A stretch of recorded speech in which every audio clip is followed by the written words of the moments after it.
लग्नानंतर होईलच प्रेम या मालिकेच्या आजच्या एपिसोडमध्ये प्रेक्षकांना खरं तर काव्यासमोर रम्याचा खरा चेहरा येणार आहे बरं का. पण तो कशा प्रकारे येतो हे पुढे आपल्याला पाहायलाच मिळणार आहे, त्यामुळे कंटिन्यू व्हिडिओ करा. आता सुरुवातीलाच आपण पाहत असतो की काव्या जी असते तिच्या रूमची आवरासावर करत असते, तेव्हा खरं तर पार्थने जे काही केच काढलेलं असतं तिच्यासमोर आलेलं असतं. त्यालाही ते खरं नीट करत असते. तितक्यातच खरं रम्या आगीत तेल ओतण्याचं काम करायला आलेली असते बरं का. आल्याबरोबर म्हणत असते, काव्या किती छान केच आहे, म्हणजे कुणी काढलं? तेव्हा रम्या काव्या म्हणते, अगं पार्थने काढले. हां, खूप छान आहे गं, चल मी तुला जेवायला बोलवायला आले होते. तेव्हा काव्या म्हणते, हो हो गं, मी पण येणार आहे, मला भूक लागली गं मला पण. असंही ते म्हटल्याबरोबर जी काही रम्या असते ती म्हणत असते, हो ना अगं तुला भूक लागणारच, आता तू 2 जीवाचीस. असंही ते म्हटल्याबरोबर जरा काव्या शांत बसते बरं का. रम्या परत स्वतःच म्हणते, सॉरी सॉरी तुला घरचे सगळे हेच म्हणत असतील ना गं, सॉरी मी नव्हतं म्हणायचं असं मला, सॉरी बरं का. तेव्हा ते खरं तर जी काही काव्या असते ती म्हणत असते, अगं नाही सॉरी वगैरे काही नाही गं, खरंच ना मला ह्या सगळ्या गोष्टीमुळे फार टेन्शन येतं, माझ्यावर बर्डन येतं आहे, मला प्रेशर वाढतं आहे माझं. असंही ते म्हटल्याबरोबर मी म्हणते, काय काय म्हटलीस, प्रेशर वाढते बर्डन येतं म्हणजे? मी चुकीचं तर काही ऐकलं नाही ना, काय बोलतेस काव्या? तेव्हाही ते काव्या म्हणते, अगं नाही रम्या, चुकीचं नाही ऐकत. बरोबर बोलतेस गं, म्हणजे मला लहान बाळ आवडतात रम्या, पण तुझी मैत्रीण नाही का मगाशी म्हणली ती, कोण आहे ती? तेव्हा ते रम्या म्हणते, अगं रश्मी. तेव्हा ते काव्या टायमिंग चुकलं गं, ती म्हटली ना, मला तसंच वाटतंय, माझं सगळं पुढचं टायमिंगच चुकलंय. तेव्हा ते जी काही रम्या असते, रम्या खरं मुद्दाम सगळं काही म्हणत असते. तुला सांगू का काव्या, रश्मी म्हणली नाही का, ते ऐकल्यापासून खरं मला सुद्धा असंच वाटतंय गं, म्हणजे पारचं आणि तुझं बाळ तू आईच झाल्यानंतर या जगात यावं.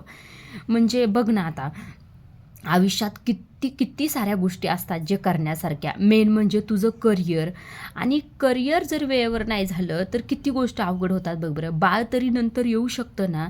आता बघ ना, करिअर जर झोकून केलं तर करिअर होतं, नाहीतर नुसती हाऊस होती गं. म्हणजे मी असं म्हणत नाही, रश्मी म्हणली ना मगाशी, तेच मी तुला सांगते. खरं माझ्या मनात अजिबात असं काही नाही बरं का. असंही ते रम्या खरं मुद्दाम सगळं काही बोलत असते. तेव्हा रम्या खरंच काव्याच्या चेहऱ्याकडे बघते, तिचा अंदाज घेते आणि परत तिच्या मनात भरवण्याचा प्रयत्न करते.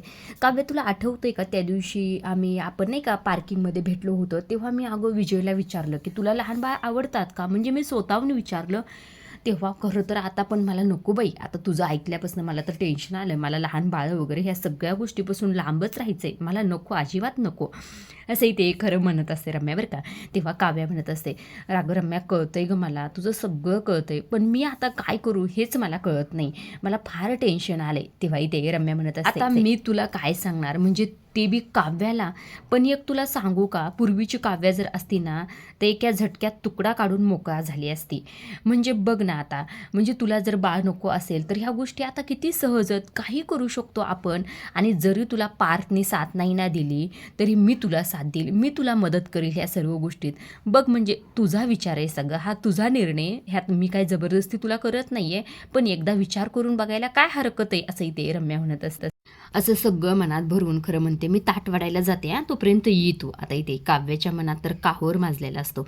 आता इकडे दुसऱ्या बाजूला जीवानंदिनी घरी आलेल्या असतात. त्यांचा विचार तोच असतो की वेदांतला कशा प्रकारे आपण सोडून आणू शकतो, याच गोष्टीवर ते इथे बोलत असतात. तेव्हा इथे जो काही जीवा असतो तो नंदिनीला म्हणत, आपण आपल्याच प्रॉब्लेममध्ये इतके गुंतलेला असतो नंदिनी, कालपर्यंत आपल्याला दुःख खरं खूप मोठं वाटत होतं, तेच कुरवात बसलो होतो आपण. पण आत्ता मला कळतंय की इतरांच्या आयुष्यात सुद्धा डोंगरा एवढं दुःख असतं.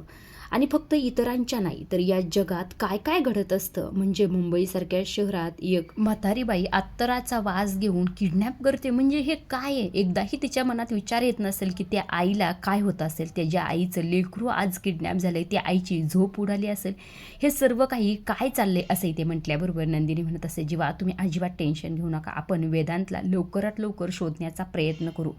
तेव्हाही ते जीवा म्हणत असतो, खरंच मला काय वाटतंय माहिती आहे का, ही बाई जितकी साधी वाटते तितकी अजिबातच नसणार आहे. ही जी टीम वगैरे असणार आहे, हे काम एकट्याचं अजिबातच नाही. तेव्हा नंदिनी म्हणत असते, हो मला पण असंच वाटतंय, पण इकडे बघा, किती मोठी जरी असली, किती जरी हुशार असली, एकतरी चूक करतेच, म्हणजे एकतरी घाई गडबडीत चूक होतेच, आणि ती चूकच आपल्याला शोधायची आहे. आपण काय करूया, सर्व काही नैनाने सांगितलेले सर्व नोट्स किंवा पॉईंट आपण लिहून घेऊया, म्हणजे आपल्या लक्षात एखादी तरी गोष्ट येणारच असं म्हणून आता इथे जो काही जीवा असतो तो जीवा ती डायरी घेतो आणि डायरीवर आता इथे सगळे मुद्दे लिहून घेण्याचा प्रयत्न करत असतो. म्हणजे नैनाने जे काही सांगितलेलं आहे ते आता इथे जी काही नंदिनी असते ती सांगत असते आणि जीवा सगळं काही नोट करून घेत असतो. तेव्हा इथे जी काही नंदिनी असते, नंदिनी सगळं काही ते नैनाने जे काही सांगितलेलं असतं ते एक एक पॉईंट आता जीवाला सांगत असते. म्हणजे सुरुवातीला नैना कामाला जाताना इथे वेदांतला पाळणाघरात ठेवते, त्यानंतर संध्याकाळी घ्यायला येते, घेतल्यानंतर खरं वेदांत आणि नैना गार्डनमध्ये बसतात. त्यानंतर खरं ती म्हातारी आजी तिथं येते आणि त्यांना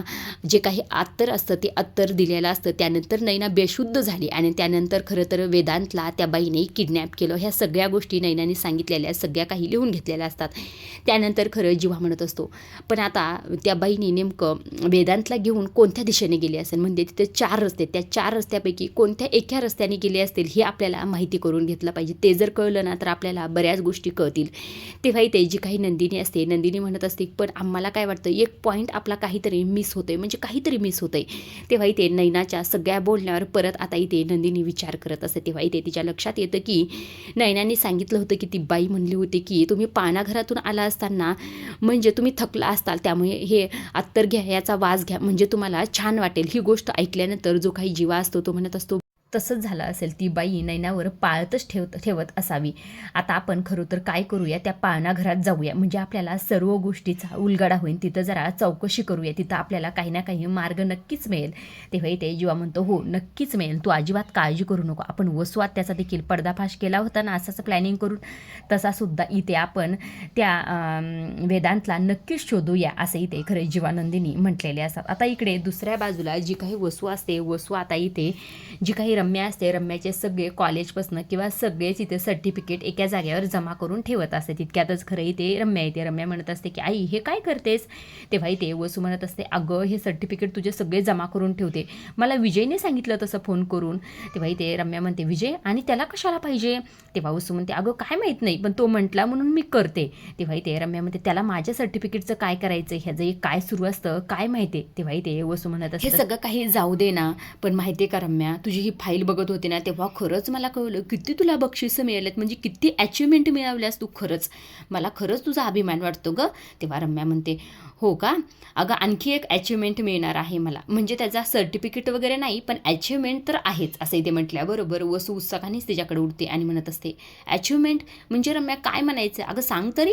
असं इथे म्हटल्याबरोबर जी काही रम्या असते ती म्हणत असते काव्या फायनली माझ्यासमोर हे कबूल करते की तिला बाळाचं ओझं होतं. हे ऐकल्यानंतर तर वसूला खूप भारी आनंद झालेला असतो. खरंच काय सांगतेस, ती असं म्हणाली असं इथे खरं आनंदाच्या भरातच म्हणत असते. तेव्हा इथे जी काही रम्या असते ती म्हणत असते मग तुला काय वाटलं मी कोण आहे, रम्या शितोळे मी. या गोष्टीची इतक्या दिवस झालं मी या गोष्टीसाठी तिला गुंडाळत होते, ती गोष्ट शेवटच्या टप्प्यावर येऊन पोचलेले आहे, म्हणजे आता समज की सगळं काही माझ्या मनासारखं होणार आहे. तेव्हा इथे जी काही वसू असते वसू लेकीचं कौतुक करत असते. हो गं बाई माझी किती गुणाची लेक, म्हणजे काव्यासारख्या मुलीला तू गुंडाळत घेतलंस, तिला घोळात घेतलं. ही काही साधी गोष्ट नाही आहे, पण नेमकं तू म्हणलीस काय, म्हणजे तिला कशा प्रकारे घोळात घेतली, ती काय म्हटली तुला. असं इथे म्हटल्याबरोबर जी काही रम्या असते ती म्हणत असते मी तिला फक्त इतकंच म्हटलं की बघ बाई विचार कर आणि निर्णय घेऊन टाक. आजच्या काळात फार काय अवघड नसतं, ही आभूषण वगैरे करणं फार सोपं आहे. तेव्हा ते वसू म्हणते आणि ती लगेच तयारसुद्धा झाली. तेव्हा ते दोघी हे जोरजोरात हसायला लागतात. तेव्हा ते रम्या म्हणत असते तयार झाली का नाही हे काय माहीत नाही पण लवकरच कळेल आपल्याला ते.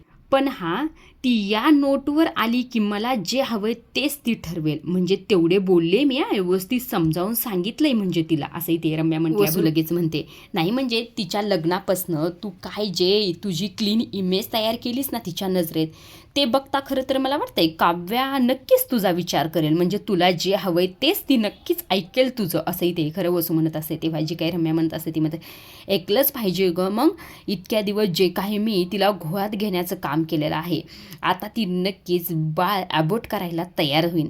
बघ ना म्हणजे काय होईल तिने जर बाळ अबोट केलं ना तर काव्यार्थ संपलंच म्हणून समज. असंही ते खरं रम्या हसतच म्हणत असते. आता रम्याचं हे हसू ते सर्व पाहून जी काही वसू असते ती वसू तिचं फार कौतुक करत असते. माझी लेक खरंच गुणाची आहे असंही ते म्हणत असते. तेव्हा जी काही रम्या असते ती म्हणत असते आणि मला खरंच आज वाटतंय की काव्या माझ्याकडे येईल आणि ती मला म्हणेल की रम्या चल ना हॉस्पिटल माझ्यासोबत, म्हणजे हे बाळ अबॉर्ट करायचं आहे.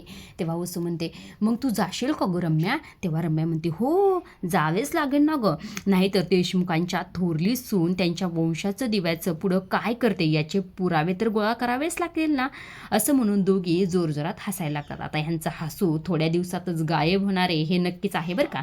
आता इकडे दुसऱ्या बाजूला जे काही जीवानंदिनी असतात तेही ते त्या पाळणाघरात गेलेले असतात. गेल्याबरोबर समोरची जी लेडी असते ती म्हणत असते की तुम्ही बसा, चहा कॉफी हवी का तुम्हाला? तुम्ही दोघं वर्किंग आहात का? आणि तुमचं बाळ किती वर्षाचं आहे हे सगळं काही सांगा, असं ते म्हटल्याबरोबर नंदिनी म्हणते तुमचा काहीतरी गैरसमज होतोय, खरं तर आम्हाला बाळ पाळणाघरात ठेवायचंच नाही. तेव्हा ती बाई म्हणत असते म्हणजे कशासाठी आलात मग तुम्ही? तेव्हा ते जीवा म्हणत असतो की आमची एक मैत्रीण आहे नैना, तिचा मुलगा वेदांत खरं तरी ते पाळणाघरातून गेल्यानंतर, असं ते म्हटल्याबरोबर ती लेडीज म्हणत असते किडनॅप झाला ना, राईट ना, बरोबर बोलले ना मी? याच गोष्टीबद्दल माहिती काढायला आलात ना तुम्ही? अहो तुमच्यासारखे लोक का गेल्या 2 दिवसापासून याच गोष्टीवर खरं प्रश्न विचारून अक्षरशः डोकं खाल्लंय. कोण आहात तुम्ही, पोलीस का रिपोर्टर, असंही ते खरं रागातच म्हटलेले असते. तेव्हा ते जी काही नंदिनी असते ती म्हणत आम्ही यापैकी कुणीही नाही. तेव्हा ती लेडीज परत रागातच म्हणते बरं का, मग कुठल्या बेसवर तुम्ही चौकशी करताय, असं इथे म्हटल्याबरोबर जी काही नंदिनी असते ती नंदिनी पण थोडी चिडते बरं का. 1 मिनिट मॅडम, एवढं चिडायला तुम्हाला झालंय तरी काय? आणि हे बघा नैना आमच्या अगदी घरची आहे, म्हणजे जवळची आहे आणि तिच्या बाळाला किडनॅप केलंय आणि हो ती फार टेन्शनमध्ये आहे बरं का, टेन्शनमध्ये आलेली आहे. आणि ज्या बाईने किडनॅप केलं का ती बाई समोरून म्हटली की तुम्ही पाळणाघरातून आलात का, म्हणजे खूप थकला असताल, मग याचा ह्या सर्व गोष्टीचा काय अर्थ समजायचा, असं ते म्हटल्याबरोबर ती समोरची लेडीज म्हणत असत याचा काही अर्थ होत नाही. तेव्हा ते नंदिनी म्हणते अर्थ होतो याचा, कारण की नैनावर आणि नैनाच्या बाळावर कुणीतरी पाळत ठेवत होतं. मी फक्त तुम्हाला एवढं विचारण्याचा प्रयत्न करत आहे की नैनाच्या बाळाबद्दल कुणी विचार करत होतं का, चौकशा करत होतं का, किंवा तुम्हाला कुणावर संशय आहे का, एवढंच फक्त विचारण्याचा मी प्रयत्न करत होते. तुम्हाला एवढं चिडायला काय झाले, आम्हाला बाकी काहीही नकोय, असंही ते नंदिनी म्हटल्याबरोबर जी काही समोरची लेडीज असते ती आणखी चिडलेली असते बरं का, आणि चिडतच ते म्हणत असते या किडनॅपिंगशी माझा काही संबंध नाही. आणि एक गोष्ट लक्षात ठेवा, आईवडिलांनी आमच्याकडे मूल दिल्यानंतर ते इथून जाईपर्यंतच आमची जिम्मेदारी असते, इथून गेल्यानंतर ते मरो किंवा जगो याशी आम्हाला काही घेणं देणं नसतं, असंही ते खरं रागातच म्हटल्यानंतर जी काही नंदिनी असते नंदिनीचा पारा तर चढलेला असतो. हे सगळं ऐकल्यानंतर आता नंदिनी त्या बाईला फार सुनावते बरं का, आणि म्हणत असते की काय बोलताय, तुम्हाला कळतंय का, म्हणजे स्वतःला कोण समजता, कोण तुम्ही आहात, कोण? अहो मूल मरो नाही तर जगो याशी काही घेणं देणं नाही, म्हणजे ही बोलण्याची भाषा झाली का? तुमच्या लेकी मूल ठेवून घेणं फक्त हे तुमचं काम असेल, पण त्या आईला विचारा त्या गोष्टीचा तिला किती त्रास होतो जेव्हा ती आपलं मूल काही तासासाठी दुसऱ्याकडे ठेवते. या गोष्टीचं तिच्या मनात किती गिल्ट वाटतं याचा विचार सुद्धा तुम्ही करू शकत नाही, असंही ते नंदिनी खरं रागातच त्या बाईला म्हणत असते. आता ह्या सगळ्या गोष्टीचं त्या बाईवर तर काही परिणाम पडलेला नसतो, त्यामुळे नंदिनी आणि जीवा तिथून निघून गेलेले असतात. आता इकडे दुसऱ्या बाजूला पार्थ ऑफिसवरनं घरी आलेलो असतो. आता इथे काव्या रडत असते. तेव्हा इथे पार्थ म्हणत असतो काव्या काय झालं तुम्हाला, का रडताय तुम्ही, काय झालंय सांगा की. तेव्हा मात्र काव्याचं रडणं अजिबातच थांबत नसतं. काव्या सांगा ना मला प्लीज, काय झालं, असं रडू नका ना, असं इथे म्हटल्याबरोबर जी काही काव्या असते ती म्हणत असते तुम्ही म्हणता ते अगदी बरोबर होतं. तेव्हा इथे पार्थ म्हणतो म्हणजे कशाबद्दल बोलताय तुम्ही? तेव्हा इथे जी काही काव्या असते ती म्हणत असते रम्याबद्दल. आता इथे काव्या म्हणत असते की मला जरा तिच्यावर डाऊट आला होता म्हणून मी तिच्याशी बोलण्यासाठी वरती गेले आणि मला तिचं सगळं बोलणं ऐकायला आलं. तेव्हा इथे फ्लॅशबॅक दाखवलेला असतो आणि जे काही वसू आणि रम्याचं बोलणं असतं ते सगळं काही काव्याने ऐकलेलं इथे पार्थला काव्या सांगत असते. आता इथे रम्या म्हटलेले असते एकदा काय तिने माझं ऐकलं आणि हे बाळ अबॉर्ट केलं तर मग काव्यार्थ संपला, आणि मला असं वाटतं की आज माझ्याकडं काव्य येणार आणि मला म्हणणार की रम्या चल आपण आज हॉस्पिटलला जाऊया आणि हे बाळ अबॉर्ट करूया, अबॉर्शन करूया, असं इथे म्हटल्याबरोबर वसू म्हटलेले असते की तू खरंच जाणार का, मग जावंच लागेल ना, असं म्हणून जोरात हसलेले असतात. आणि हे सगळं काही काव्याने ऐकलेलं असतं. पुढं का रम्या म्हटलेले असते की जावंच लागेल, नाहीतर देशमुखांची थोरली सून त्यांच्या वारसाबद्दल काय करते, पुढे काय करते याचे पुरावे तर गोळा करावेच लागतील ना. हे सर्व काही वसू आणि रम्याचं बोलणं काव्याने ऐकलेलं असतं आणि इकडे पार्थला सुद्धा सांगितलं. हे पार्थने ऐकल्यानंतर पार्थला फार राग आलेला असतो. तो इथे काव्याला म्हणत असतो की काव्या तुम्हाला आणि मी आपल्या बाळाला काही होऊ देणार नाही. तुम्हाला म्हणत होतो मी रम्यावर या विश्वास ठेवू नका, या रम्याने तुमच्यासोबत माइंड माइंड गेम खेळून तुम्हाला विश्वास ठेवायला भाग पडलं असं इथे म्हटल्याबरोबर जी काही काव्या म्हणत असते, काव्या सॉरी पार्थ, खरंच माझं चुकलं. तेव्हा इथे काव्याच्या लक्षात येतं की काल रम्याची एक मैत्रीण आली होती. मला तर वाटतं तिने मुद्दाम बोलवलं होतं तिला आणि ती परत मला सांगण्याचा प्रयत्न करत होती की खरं तर लग्न झाल्यावर, बाळ झाल्यावर करिअर करणं अवघड आहे.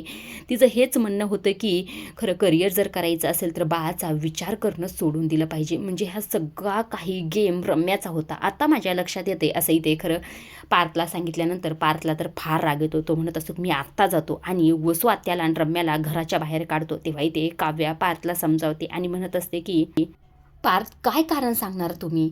असंही रम्या माझ्या विरुद्ध पुरावे गोळा करणारच होती ना. तिला करू द्या माझ्या विरुद्ध काय पुरावे गोळा करायचेत ना ते सर्व काही करू द्या. तिच्या हाती काय लागतं हे आपण बघूयाच. आता रम्याला खरं ही काव्या काय करू शकते हे दाखवतेच. आता ही काव्या काही करणार नाही. ही काव्या पार्थ देशमुख तिला बघून घेईल असं इथे म्हटल्याबरोबर जो काही पार्थ असतो तो काव्याला म्हणत असतो की आतापर्यंत रम्याने तुमचा वापर करून घेतला. आता त्या रम्याला दाखवूनच द्या की ही जुनी काव्या काय करू शकते. तर असं इथे म्हटल्याबरोबर काव्या म्हणत असते हो दाखवेल की, पण मला हे सगळं काही करताना या बोक्याची साथ हवी. असं इथे म्हटल्याबरोबर पार्थ म्हणत असतो हो माझी साथ तर तुम्हाला नक्कीच देईल. मी तुमच्यासोबत कायम असणार आहे काव्या. असं इथे म्हटल्याबरोबर जी काही काव्या असते ती काव्या पार्थला घट्ट अशी मिठी मारते आणि अक्षरशः रडत असते. कारण की रम्याने तिच्यासोबत खरं इतक्या दिवस जे काही माइंड गेम केलेले असतात ते सर्व काही चांगलं वागण्याचा प्रयत्न केलेला असतो. काव्या मात्र तिला खरंच मनापासून मैत्रीण समजत होती. तिच्या सगळ्या गोष्टी तिला शेअर करत होती. ह्याच गोष्टीचा खरं तरी ते काव्याला फार त्रास होत असतो.